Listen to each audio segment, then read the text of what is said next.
Welcome to RG9 TV news. మహాశైలకు విజ్ఞప్తి. May 13, 2024న లోక్సభకు, ఆంధ్రప్రదేశ్ శాసనసభకు ఎన్నికలు నిర్వహింపబడుతున్నాయి.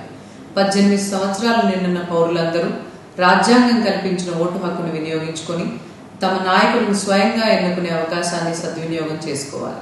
ఓటు వేయడం ఓటరుగా మన సామాజిక బాధ్యత. రాజ్యాంగం మనకు కల్పించిన హక్కు. మన హక్కును మనం పరిరక్షించుకోవాలంటే మన బాధ్యతలు మనం తప్పక నిర్వహించాలి.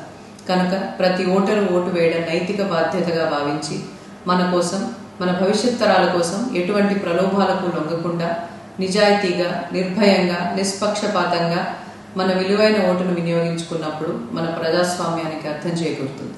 రండి, మే 13వ తేదీన మనకు కేటాయింపబడిన పోలింగ్ కేంద్రంలో ఒక ఓటుతో లోక్సభ సభ్యులను, మరొక ఓటుతో ఆంధ్రప్రదేశ్ శాసనసభ సభ్యులను ఎన్నుకొని మన సామాజిక బాధ్యతను నిర్వర్తిద్దాం. ప్రజాస్వామ్యాన్ని బలపరుద్దాం. ఇట్లు జిల్లా కలెక్టర్ మరియు జిల్లా ఎన్నికల అధికారి, కర్నూలు జిల్లా. జై హింద్.